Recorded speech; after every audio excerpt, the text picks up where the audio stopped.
Bismillahirrahmanirrahim. Anak sekalian, saya akan bacakan sekaligus akan menjelaskan dari keterangan tetap pada bab tadhiru juludil maitati. Silakan disimak dan diperhatikan kitabnya. Tadhiru juludil maitati, bab mensucikan kulit pada bangkai. Ya. Faslun, pada bab ini fi dzikri syai'in, di dalam menyebutkan sesuatu minal ahyani, dari anggota tubuh al-mutanajjisati, yang najis, wama, dan sesuatu yang suci minha, dari ahyan, dari anggota tubuh, bitibagi, dengan sama, wama, dan sesuatu la yatahuru, dan sesuatu tersebut yang tidak suci. Jadi adik-adik, pada bab ini Ustaz akan menjelaskan bagaimana cara mensucikan sesuatu dari anggota tubuh bangkai supaya suci dengan cara disama. Ya, kita tahu di sekitar kita ada kulit ular, ya kan? Ada kulit kambing. Nah, itu bagaimana agar tergolong jadi suci? Zaman dahulu itu tempat air minum itu memakai kulit kambing, kulit sapi, kulit unta, ya. Nah, itu supaya suci bagaimana caranya? Dengan disama. Oke, kita lanjutkan. Wajuludul maitati, dan kulit bangkai kulluha semuanya, tadhuru itu suci, dibagi dengan sama, sawaun fi dalika, demikian juga maitatu makulin nahmi, pada bangkai yang bisa dimakan dagingnya, ya, baghairihi, dan selainnya.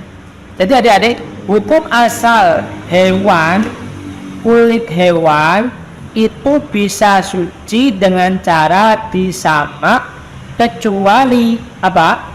Anjing dan babi. Kalau anjing dan babi dari mulai semasa hidup maupun mati tetap najis. Tapi kalau hewan, ya, kalau masih hidup itu suci, kalau mati jadi bangkai, kecuali hewan yang bisa dimakan kemudian meninggal atau mati karena sebabnya disembelih, ya, maka disembelihnya itu menjadi proses sucinya hewan yang bisa dimakan. Contohnya gini, gajah ketika masih hidup kita pegang itu suci, Pak. Kuda kita pegang suci, tapi kalau sudah mati jadi bangkai, najis hukumnya. Kecuali apa Ustaz? Dalam hadis Nabi, ikan dan belalang. Kalau ikan, umpama kita lihat ada ikan di laut, ya, mati, itu secara hukum asalnya boleh dimakan dan tidak najis. Demikian juga belalang, ya, demikian juga belalang. Makanya kalau kita mau menggoreng ikan, nggak perlu disembelih, tapi langsung digeprek. Ya, itu cukup. Nah, jadi tidak perlu harus disembelih kecuali hewan-hewan yang darat, yang hidup di darat, ya. Tadi kambing, sapi itu harus sembelih atas nama Allah. Itulah yang membedakan. Kalau kita melakukan sesuatu dengan niat, sesuatu yang awalnya haram jadi halal. Contohnya hewan mati, kalau matinya disembelih jadi halal, tapi kalau matinya tidak disembelih jadi haram. Oke, ya, kita lanjutkan, diperhatikan kitabnya. Watel fatu tabri, dan adapun tata cara menyamak ayanzi'a, untuk melepas fudulal jildi, sesuatu yang melekat pada kulit, mimma, dari sesuatu yu'afinuhu, yang membuat busuk, ya, min damin, dari darah, wa nahwihi, dan selainnya. Tata cara menyamak kulit itu adalah dengan menghilangkan pertama sesuatu yang melekat pada kulit. Contoh rambut, contoh darah atau gaji, dibersihkan dulu, ya. Walaupun kita nggak bisa menyamak, tapi itu gambaran gimana, Kak Bella? Apa? Ini gaji itu apa? Bukan. Kayak semacam ini,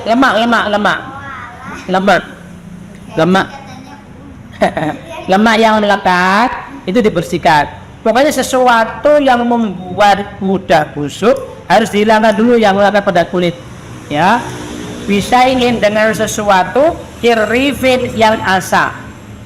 Jadi sesuatu yang bisa menghilangkan bau busuk maupun membuat awet.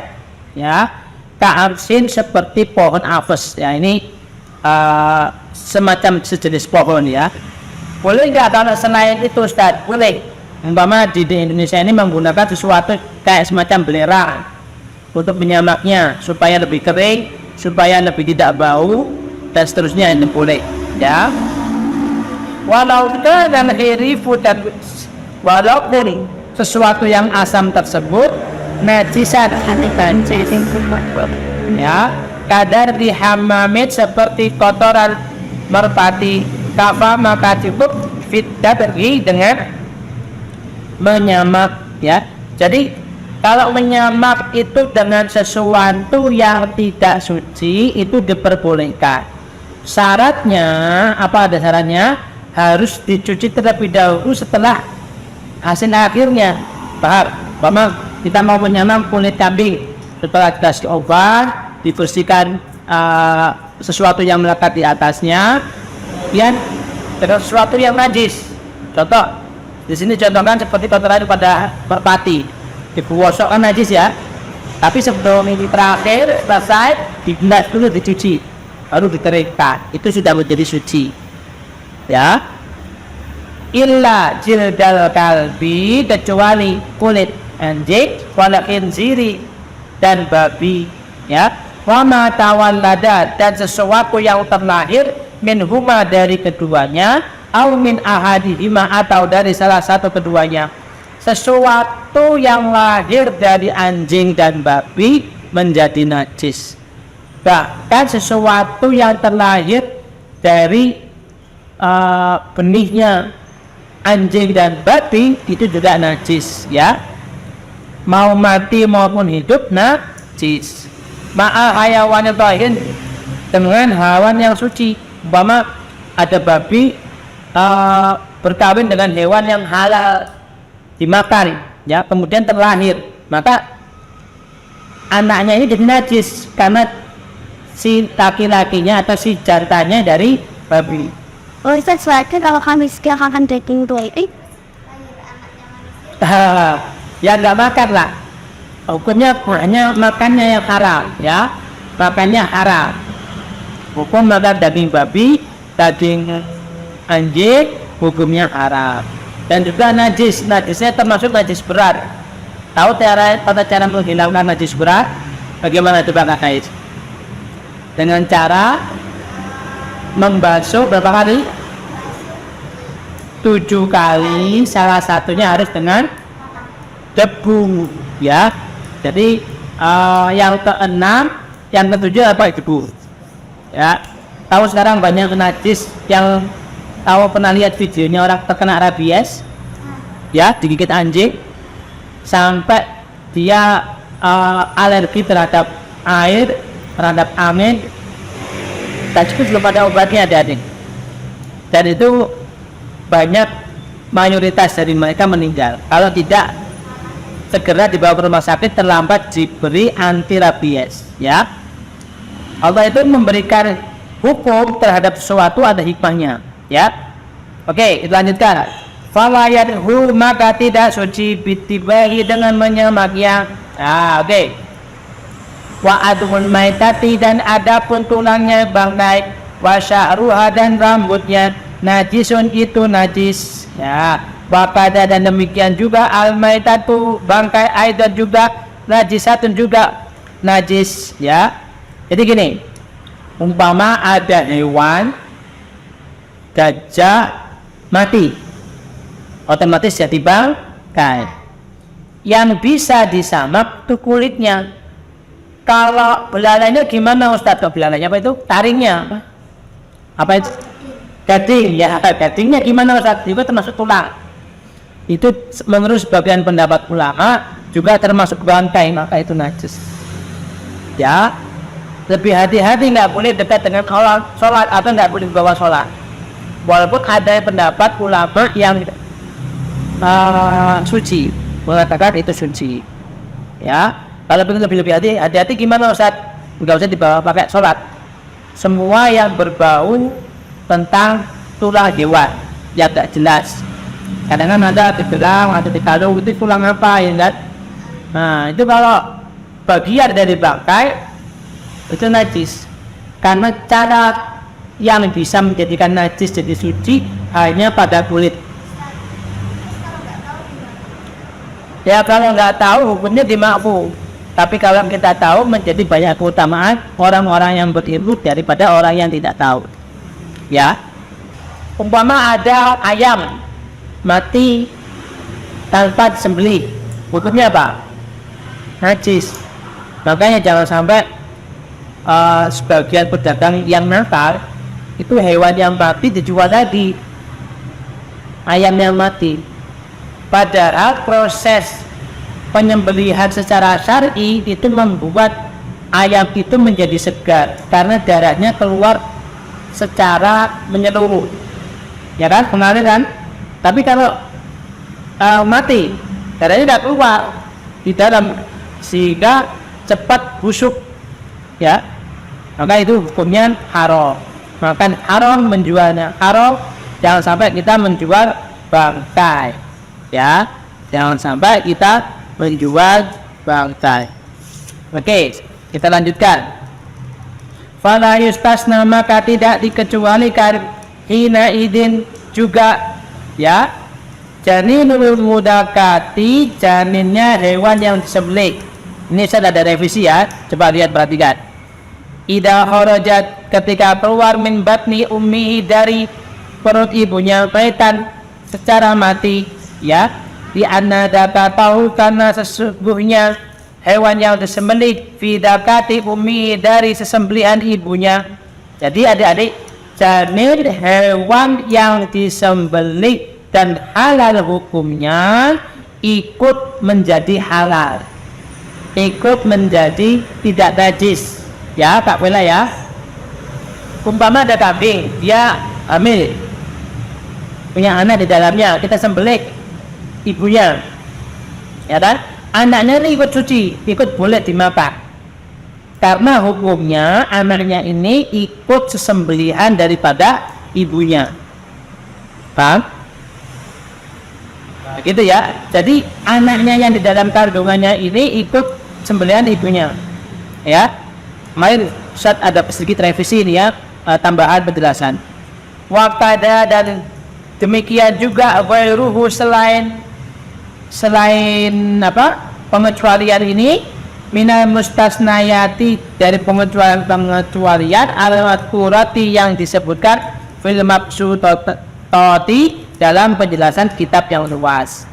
Tsumma istasna, kemudian dikecualikan, kemudian musannif mengecualikan min sya'ril mainati, dari rambut bangkai, qaulahu, terhadap ucapan musannif, illal adabiyah, kecuali anak adab, ya. Ai fa inna sya'rahu, maka sesungguhnya rambutnya maitah, tahir itu suci, kamaitati, seperti bangkainya adami. Jadi karena sesungguhnya rambutnya adami, tahir itu suci seperti kematiannya adami.